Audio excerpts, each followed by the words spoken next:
Welcome back, lovely ladies. If you want to become the woman of your dreams, make sure to hit that subscribe button and like this video. And join our Patreon for even more exclusive content. Now, let's dive into today's story. I first realized I wanted to live as a girl when I was very young. As far back as I can remember, I would sneak into my sister Janet's room and try on her skirts and blouses, carefully putting everything back so no one would notice. Janet is 2 years older than me, and at the time I was just a kid who found a sense of belonging every time I wore something pretty. My father disliked seeing me in anything feminine, no matter how harmless, but my mother always shielded me from his anger. She quietly handed me down small items she found at yard sales or from my sister's outgrown clothing, simple things like a pair of flats or a frilly top. It was our unspoken secret.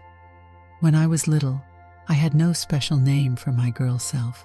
I tried calling myself Sally because my sister had a doll by that name, but Mom thought I deserved one that wasn't taken from a toy. Eventually, I picked Jennifer. I liked how it sounded, and besides, Janet and Jennifer both started with the letter J. I remember the day I told Mom about my chosen name. I was wearing a little blue dress she had found in a thrift store, too small for Janet but perfect for me. Mom smiled and said it suited me. As I grew older, my mother would sometimes leave small surprises for me, a skirt at the foot of my bed or a blouse draped over a chair whenever my father was out. I was always careful not to wear them around him. I understood how risky it was to show him even a glimpse of my real self. His scowls and harsh words lingered in my mind.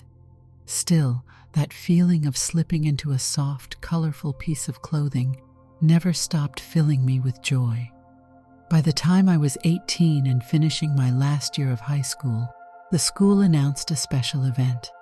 They called it a crossover week, where students could swap typical gender attire, men dressed as women, women dressed as men, and at the end, there would be a big party complete with a pageant. When I heard about it, it felt like a golden opportunity. I had always hidden this side of myself away, but now I could reveal it under the convenient umbrella of a fun event. No one could say a thing about it because the entire school was doing it. As soon as I got home, I approached Mom in the living room. "They're having a crossover week at school," I said excitedly. "Would it be okay if I go all in, like really dress up every day, head to toe?" She smiled. "Of course you can, sweetie. Let's plan it carefully so you feel confident. We'll need to get a few things to complete your look." Just then, my father came home, stepping inside in his usual brusque way. Sensing we were discussing something, he asked, "What's this about a party?" I tried to stay casual. "The school is having a crossover week, Dad. I was thinking of taking part." He snorted. "I might not let you do that." Mom's tone grew firm. "He's an adult, and it's part of a school tradition.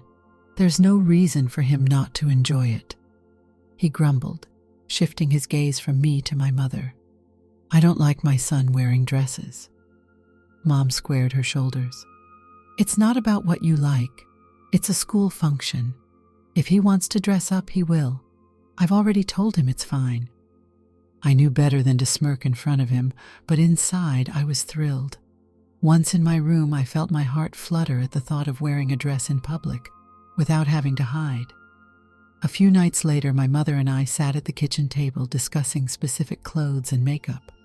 She was delighted at the idea of her youngest child dressing in a way that felt right. "We can pick up new bras and panties in your size," she said, jotting a quick list. "Some of Janet's clothes are stored in the attic. There might be a dress or two you can wear. We'll need to get you shoes, too, in your proper size, and maybe something to fill out your figure." I nodded eagerly, feeling a bit self-conscious and excited at the same time. The next day, she took me to a big department store downtown. We picked out a few bras and a package of colorful underwear. We also selected some new skirts and blouses that matched my personality. While I was trying things on, my mother found a specialized store tucked in the back of the mall. A small sign read specialties, but it wasn't clear what kind of merchandise they sold. Mom guided me inside, and we discovered they specialized in realistic forms, breast forms, hip pads, everything you'd need to shape a body to look more traditionally feminine. An older woman with short, silver-streaked hair approached us. She spoke kindly to Mom about the best options, praising me for my bravery in participating in something that often made people nervous. For a moment, the shopkeeper offered more extensive options, suggesting ways I could function like a girl. My mother looked at me with a mix of curiosity and caution. She whispered that it could be an avenue to explore if I truly wanted it. I hesitated, thinking of how complicated it would become if I changed so drastically overnight. In the end, we decided on realistic A-cup forms that adhered to my chest, along with subtle padding for my hips and behind. They felt snug, and when I looked in the mirror, I saw a curvy figure that, though not extreme, definitely looked more like a young woman than the body I was used to. "You look lovely," the shopkeeper said, giving me a warm smile. "Let me know if you have any problems with these." That night, back home, I tried on my new items. The forms and padding created a shape I'd only daydreamed about. Slipping into a fitted blouse and a knee-length skirt, I studied my reflection. My mother helped me style my hair, pulling it into a neat arrangement of curls around my face. She then applied a bit of makeup to show me how to bring out my cheekbones. A little mascara on my lashes, light lip gloss, and there it was, a reflection that looked very much like the person I'd always felt I was. I stepped into the living room, heart pounding. That was when I realized my father was home early. His eyes went wide, and his face turned crimson with anger. "No," he growled, glaring at me, then at Mom. "I told you I don't want my son dressing like this." Mom got right in his face and said, "Jennifer has my permission, and that's final." "This is ridiculous," he thundered. She stood her ground. "If you can't handle it, you might want to stay somewhere else. Go spend time with Marcia, maybe?" I wasn't sure I heard that correctly. Marcia was apparently his girlfriend, something Mom had discovered through his credit card bills. Dad's reaction turned from anger to something else. His face fell in shock. Then he stomped off to the bedroom and slammed the door. Within minutes, he re-emerged with a suitcase, muttered something incoherent, and left the house. Just like that, he was gone. Mom sighed and hugged me. "I'm sorry you had to see that, but I can't let him treat you so badly. Don't worry, things will be better now." Though part of me worried, I also felt an incredible relief. For the first time, the threat of him barging in on me, yelling, seemed to disappear. I was free to explore life in a way I had only fantasized about. A couple of weeks later, the crossover week began. On Monday morning, I took extra care. I glued on my forms, arranged my hip padding, then pulled on a simple denim skirt and a pale yellow blouse. I remembered to slip on some small earrings, just enough to feel pretty without going overboard. Mom helped me do my makeup, finishing with neutral lipstick and a gentle hint of eyeshadow. I chose flat shoes. Getting used to heels would come later. With my hair combed into a soft style, I felt like Jennifer from head to toe. Stepping out of my car at school, I felt my stomach lurch with nerves. I saw other guys who dressed in oversized versions of their sisters' clothes, playing it for laughs. Many of them wore comically large wigs or silly dresses. By contrast, I looked like a genuine young woman. Part of me worried. Would people tease me more because I looked too convincing? Before I could dwell on it, 3 guys approached me, whistling and asking if I was new. I guess they hadn't realized who I was at first glance. When they started asking me questions, my name, if I wanted to hang out after school, a calm, strong voice interrupted them. "Move along," it said. "Can't you see she's not interested?" I turned to see Stanley. a tall, well-built classmate who was well known for his athletic achievements. I recognized him from around school, though we'd never really spoken. He gave me a friendly smile. "Hope these clowns didn't bother you too much," he said.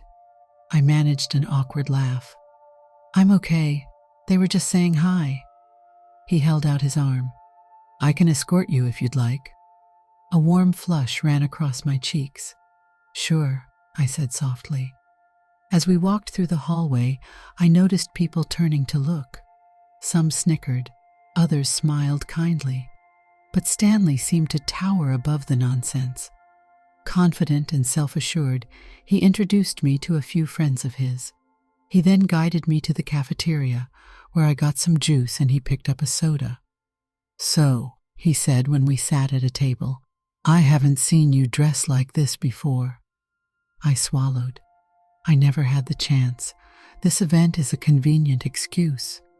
"You look great," he added, and from the look in his eyes, I believed him. That evening, there was a small dance to kick off crossover week. My mother had helped me pick out a maroon sheath dress that fit snugly but tastefully, accentuating the shape formed by my pads and breast forms. She also lent me a pair of her black heels, slightly big, but with some insoles they worked. Standing in front of the bedroom mirror, I hardly recognized myself. My hair was styled with a slight wave, my eye makeup was a bit bolder for evening, and the dress shimmered faintly under the light. Mom clasped a delicate necklace around my neck. "You'll do fine," she said, smiling. At the dance, I spotted Stanley within minutes. He wore slacks and a crisp dress shirt, and he looked strikingly handsome. My heart picked up pace when he asked me to dance. While we swayed to a slow song, I felt his hand settle lightly on my waist. Around us, students laughed, chattered, and showed off costumes and outfits of all kinds. But in that moment, I only noticed him. At the end of the night, he walked me to my car and gently kissed me. I couldn't believe how electrifying that small moment was. I'd seen other couples at school kiss or hug 1,000 times, never once imagining I'd be the girl in that scenario. But there I was, leaning into a gentle, genuine kiss. The rest of the week was a whirlwind.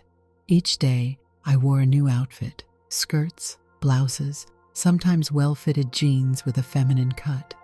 My mother showed me different makeup techniques. She taught me how to coordinate colors, and every day, Stanley was there, taking my hand in the hallway, offering to grab a snack at lunchtime, or just hanging out near my locker. If some people stared, I stopped noticing after a while.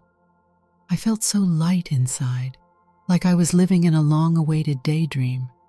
Not everything was perfect, though. Jason, a known bully who prowled the school looking for victims, made a snide remark one afternoon when Stanley and I walked by.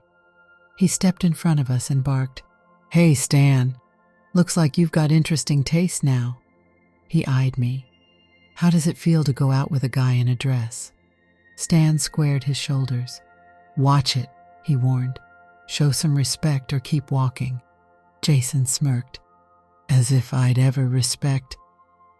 Before things got physical, a friend of Stanley's, Paul, appeared behind Jason.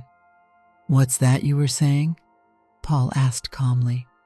Jason sized him up, realized it might be 2 against 1, and grumbled something under his breath before backing away. Even so, he didn't look done. He glanced over his shoulder with a parting sneer. "You better watch your back," Jason told me. I felt Stanley's hand tighten on mine. "Ignore him," he said. "He's just running his mouth." I nodded, though my heart was hammering. Still, the rest of the week went smoothly. On Saturday night, there was a grand culminating party where the school would announce a winner for the best cross costume from both genders. Mom spent part of Saturday afternoon helping me get ready.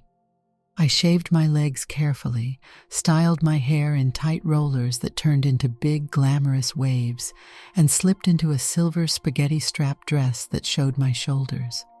It clung without being improper, falling mid-thigh. My mother smiled and brushed a tiny bit of glitter on my cheeks for sparkle. When Stanley arrived, I realized he'd matched his bow tie to my dress. We took photos at home, with my mother snapping pictures while beaming. In the living room near the mantel, we posed with his arm around my waist. "You two look wonderful," Mom said, her face filled with pride. We drove to the event, walking in hand. Music reverberated through the large hall, and the place was decorated with shimmering lights, banners, and balloon arches. Everyone was excited as teachers greeted us at the door. Stanley and I settled into a rhythm of dancing, chatting with friends, and sipping punch at a table near the corner. I caught glimpses of other guys who'd gone the comedic route, wearing outrageous makeup or bright, lacy dresses with mismatched colors. Then there were those like me and a couple of others, Melanie, formerly Jeff, among them, who seemed to have gone for a more genuine approach. As the pageant portion started, I had a choice. They wanted me to appear on stage and introduce myself with my boy name since we were all seniors, and the school insisted on clarifying who was who. I just couldn't bring myself to do it. I knew if I used that name, it might ruin my feeling of living as Jennifer, so I let them know I didn't want to compete. Part of me felt disappointed, but it seemed better than standing before the crowd and using a name that felt foreign to me now. Stanley was supportive. "I get it," he whispered, holding my hand. "You're already shining tonight anyway." A moment later, Jason showed up, eyes blazing with anger. The moment he spotted me with Stanley, he tried pushing through the crowd. Paul and some other friends of Stanley's quickly blocked him. I heard Jason shouting insults. The teachers rushed over. For a tense few minutes, it looked like a real brawl might erupt, but faculty members intervened, ordering Jason out of the event. He stormed off, throwing venomous glares at me. Stanley and I returned to dancing. We spent the rest of the night twirling under the lights, occasionally pausing for refreshments. After the final slow dance, he drove me home, walked me to the porch, and I braced for another kiss, gentle but more intense than the last time. My heart fluttered. It felt like a promise of closeness that we were both craving, yet still handling gently. Inside, I discovered my father had unexpectedly shown up. He was in the living room wearing a scowl as though he owned the place. Mom stood nearby, arms folded. I froze in the doorway, uncertain whether to run or stand my ground. "Come live with me," he said in a strangely casual tone, even though his eyes flashed with contempt. "I can give you a normal home." I stepped forward. "Why would I leave now? I graduate in just a few weeks." He straightened. "Because I'm your father, and I told you to." Mom pressed her lips together. "He's not going anywhere with you." Dad pointed a finger. "You've twisted my son's mind, letting him prance around in dresses." I took a breath. "I'm an adult now. The courts have acknowledged I can make my own decisions. You have no control over me." At that, his eyes flicked to Mom. She spoke before he could. "Leave." Her voice was calm but unyielding. "He's not your pawn." Dad stood there glaring at us, but his new wife, Marcia, who was standing quietly behind him, tugged on his arm. "Let's just go," she whispered. He clenched his jaw, then stormed out with Marcia trailing behind. When the door slammed shut, I breathed a shaky sigh of relief. My mother turned and placed her hands on my shoulders. "I'm sorry about that," she said. Then she hesitated, as though deciding how to phrase what she had to say next. "I need to tell you something difficult, Jennifer." The solemn tone of her voice made me uneasy. We sat down at the kitchen table. She slid her hand over mine gently.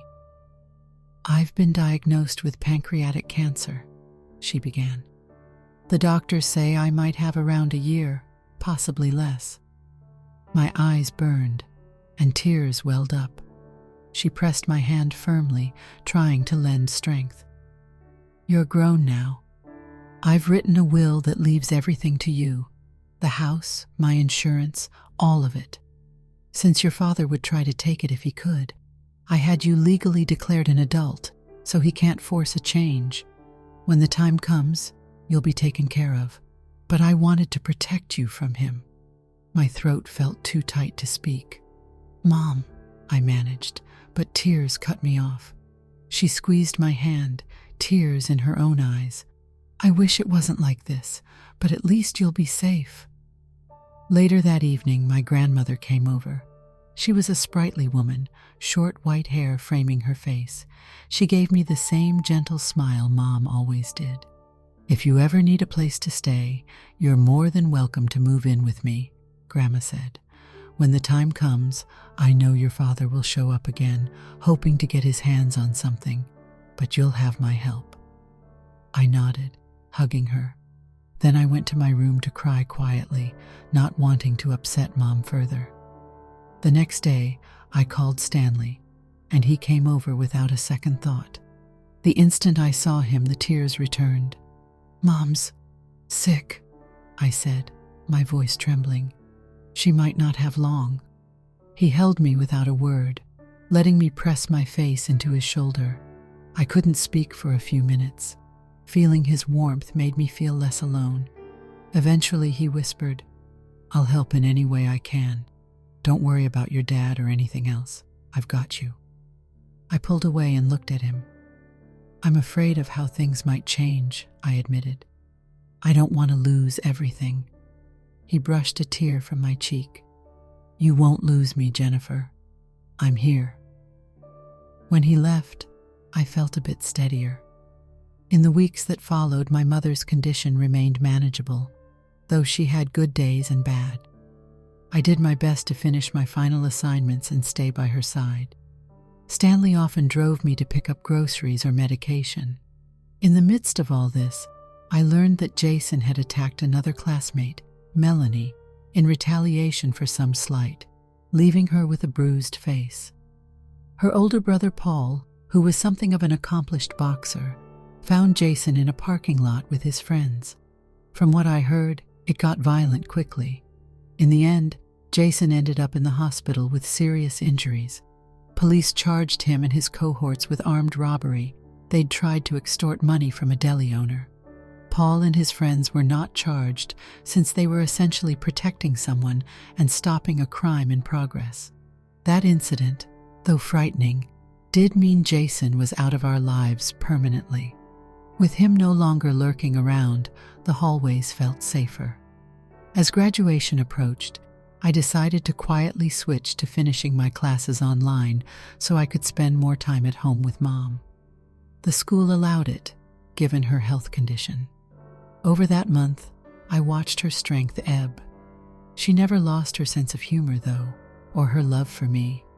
Sometimes she'd catch sight of me in a skirt or a dress and say, "You look so lovely, honey," even when she could barely speak above a whisper. A few weeks after I turned 19, Mom passed away. It felt like a shadow fell over the entire house. I barely remember the funeral. The ache in my chest was overpowering. Grandma stayed by my side, and so did Stanley, who came to pay respects. His mother even prepared a wake dinner in their home for some friends and family, sparing me from having to host people in the house still haunted by grief. After the funeral, I officially moved in with Grandma. She had a small but cozy house, a welcoming place where I felt safe. My mother's will was read, and as she had arranged, everything belonged to me. I sold the family home. It was painful to think of living there without her, and kept certain items with sentimental value: her jewelry, the good china, some furniture, and keepsakes. My father tried to argue for rights to at least some portion, but the lawyers overruled him, stating my emancipation and the explicit terms of the will made it impossible for him to claim anything. Furious, he backed off, though I suspected he was waiting for another angle. I didn't care.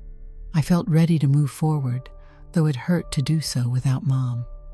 Stanley and I continued our relationship, though it was a tender stage. We both knew we cared deeply for each other. He gave me space to heal, but also offered comfort whenever I needed it. One afternoon, while sitting by Grandma's window, I turned to him. "Thank you for standing by me," I said quietly. He gave a soft smile. "You don't have to thank me. It's where I want to be." We kissed, gently, in that patch of sunlight that warmed Grandma's living room. It felt like everything I needed at that moment: warmth, kindness, companionship. Shortly after, he decided to join the Navy. His scores were high enough to enter an officer program, and he was eager to start training. Though part of me worried about the distance, I encouraged him. "I'll be here, focusing on the next steps in my life," I told him. "I want to go to nursing school." He brushed my hair from my face. "You'll be a great nurse. You've got empathy and a good head on your shoulders." We wrote letters, sent messages, and talked by phone when we could. I went off to college, living with Grandma to save money while I studied. At her encouragement, I decided that I wanted to fully become the woman I dreamed of being.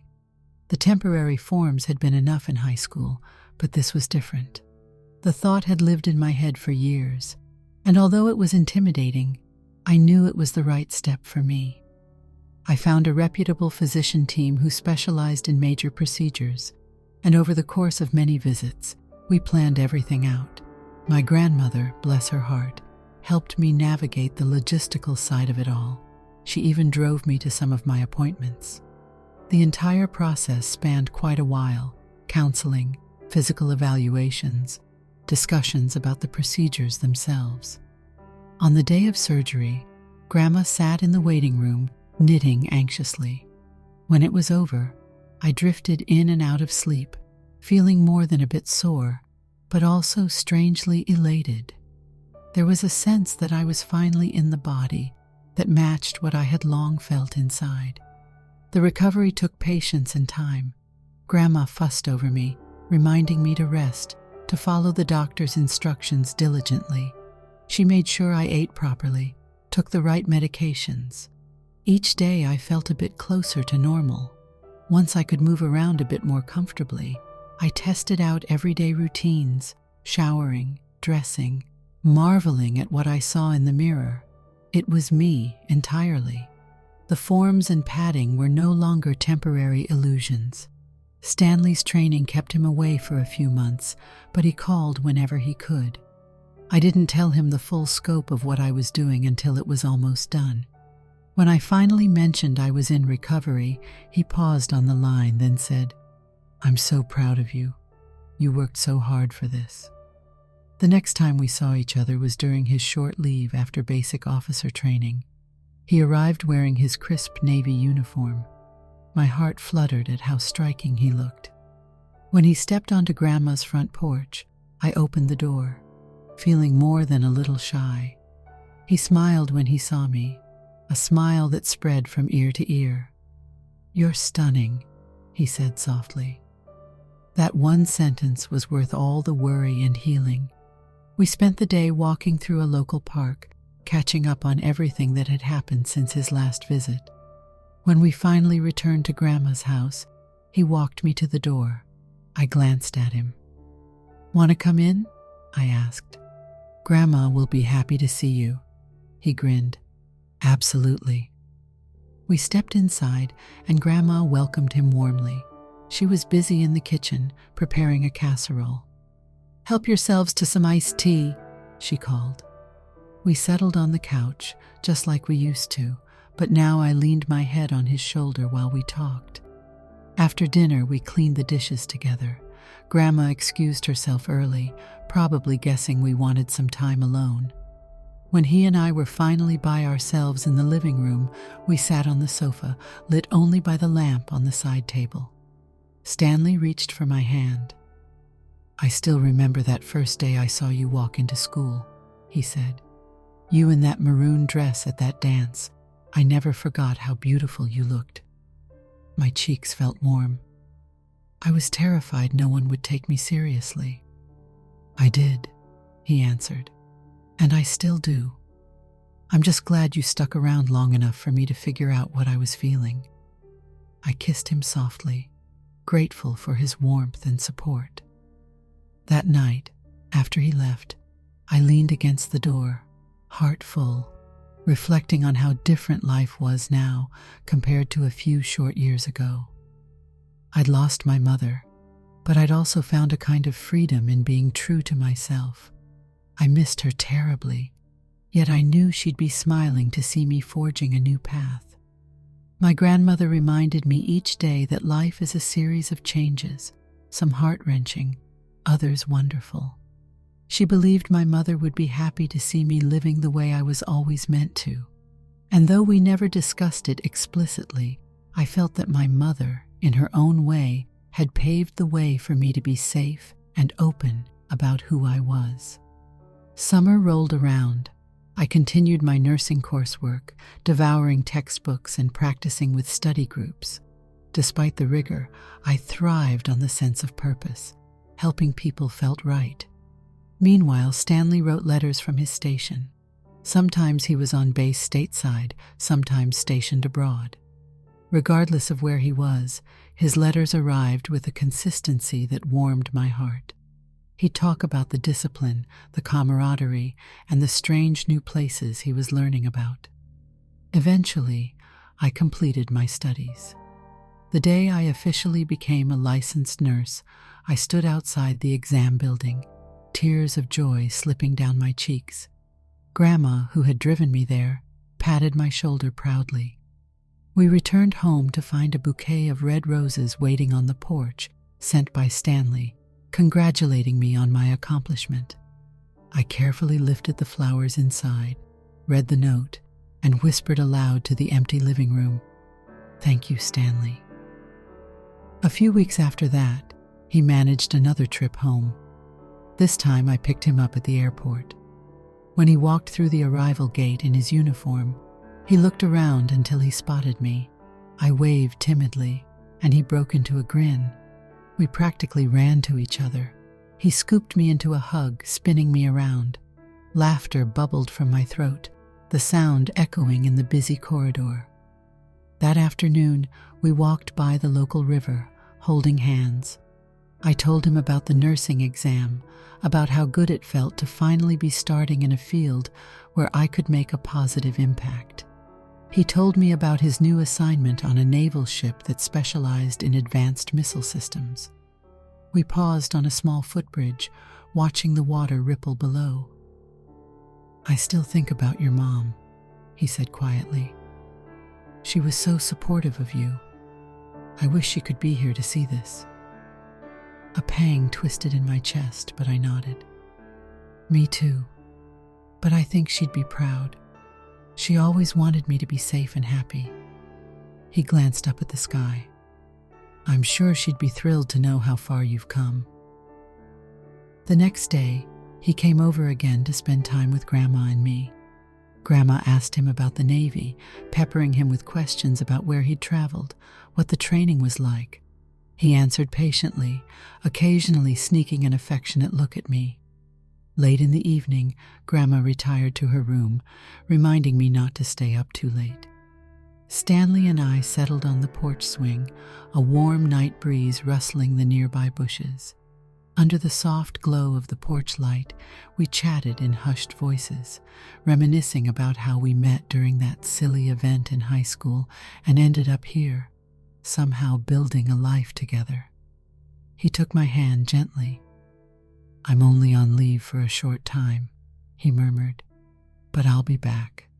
And someday, when I finish my service, I hope we can really build something together." I looked into his eyes, my heart thudding. I'd like that. The simple promise he offered in that moment was enough. We knew we had challenges ahead. Long distance was never easy. My father still lurked in the background, sending the occasional bitter letter demanding money or accusing me of taking away his inheritance. Even so, the lawyers assured me he had no case. Whenever I worried, Grandma reminded me that I was secure financially and legally. As for my emotional security, Stanley and I had each other, and that felt like an unbreakable bond. Time passed. I started my first job in a local clinic, slowly learning the rhythm of caring for patients. At first, I felt self-conscious about whether people would see me as the woman I was, but in the end, it was my skill and compassion that mattered. Patients simply saw a friendly nurse, not the old me from years ago. Grandma watched me with quiet pride, cheering me on whenever she saw me in my scrubs. Stanley's calls were short but frequent. He told me about life on the ship, the odd hours, the comical anecdotes involving pranks among the crew. His gentle baritone on the line warmed my day. Now and then, I caught a twinge of longing in his voice, and I knew he missed home and missed me. Once in a while, a letter arrived with a pressed flower or a scribbled cartoon in the margin. I'd pin each letter to the corkboard in my room, reading them when I felt lonely. Eventually, the day came when he informed me that his deployment was almost over.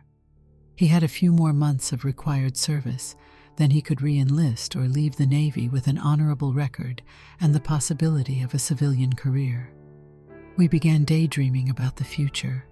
Perhaps we'd move somewhere new or stay near Grandma to keep her company. We'd talk about a place with a yard and a garden, maybe a bright, open kitchen like the one Mom used to have. Nothing was set in stone, but imagining those possibilities thrilled me. When he finally came home for good, I met him at the airport again. This time, he wore civilian clothes, a simple jacket and jeans. I almost didn't recognize him without the uniform, but his strong posture and bright eyes were the same. He dropped his duffel bag and folded me into a huge hug, murmuring that he was glad to be home. We headed back to Grandma's, where she prepared a celebratory dinner of roast chicken and fresh vegetables from her garden. After we ate, he and I took a walk around the neighborhood, the evening sky painted in purple and orange. He looked at me, and I saw something shine in his eyes. "This might be too soon," he said softly, "but I don't want to wait anymore." Reaching into his jacket, he pulled out a small box. My heart clenched. I had a flood of memories, standing at the threshold of the school gym, wearing a borrowed maroon dress for that first real dance, battling fear and uncertainty at that specialized store in the mall, mourning my mother's passing, finishing nursing school. And now, the man who had stood by me through it all offered me a small velvet box, his eyes steady on mine. He didn't say anything elaborate, just my name and "I want us to build a life together." With trembling hands, I opened the lid. Nestled inside was a modest but sparkling ring. Tears gathered in my eyes, and I threw my arms around him, stammering out my response. Later that night, we sat with Grandma, telling her the news, and I saw how her eyes lit up. "I'm so happy for you two," she said, wiping a tear. "Goodness, I'm going to see my granddaughter walk down the aisle." In the stillness of my room that night, I ran my finger over the ring on my hand, thinking of Mom. A tight sadness tugged at my heart, wishing she could be there to share in this. But I also felt a glow of comfort, believing she had played a role in guiding me to this place. After everything, I was finally stepping into a future I had hoped for, living each day as Jennifer. Sometimes I reflected on that conversation in the specialized store, the one that hinted at me functioning like any girl. At the time, it was too big a leap all at once. But in the end, I did make that leap, bit by bit, until I truly felt I could stand proudly as a woman. My father's disapproval and the cruelty of people like Jason had once seemed like insurmountable obstacles. But love, my mother's love, my grandmother's support, and Stanley's unwavering affection had carried me through. Even as I faced grief and heartbreak, I had discovered a sense of wholeness I never thought I'd have. Standing in front of the bathroom mirror one last time before bed, I looked at my reflection. The physical aspects of me now aligned with how I'd always felt. I had once needed breast forms and hip pads to look like Jennifer. Now I needed no such props. And beyond that, I felt real and true, especially knowing Stanley wanted to share a future with me. In that quiet moment, I closed my eyes and whispered a silent thank you to my mother, hoping that somewhere, somehow, she knew how everything had turned out. The next morning, the sun cast golden light through Grandma's kitchen window. She greeted me with her usual smile, poured me some tea, and said, "So, any plans today, Miss Bride-to-be?" I laughed softly. "I'm heading to the clinic for my shift. Then maybe we can start thinking about venues." Stanley came by later to drive me to work, insisting it was on his way. We pulled up to the clinic, and I leaned over to kiss him goodbye. "I'll see you tonight," I said, stepping out of the car. He nodded. "I'll be there, always." I walked into the clinic, stethoscope in my pocket, ring glinting on my finger. My heart felt light. I thought of the path behind me, every tear, every difficult moment, and realized that in spite of all the obstacles, I had found a place in the world that fit. I was Jennifer, a soon-to-be bride, a nurse, a granddaughter, and a loving partner to a remarkable man. And that truth, at long last, was unshakable. Did you like the story? Hit that like button and tell me what you thought in the comments. Do you want to hear more stories? Subscribe and hit the bell. For exclusive content and early access, check out our Patreon. You can find the link in the description, or you can watch any of the videos shown on my right. Thank you for watching and see you in the next video.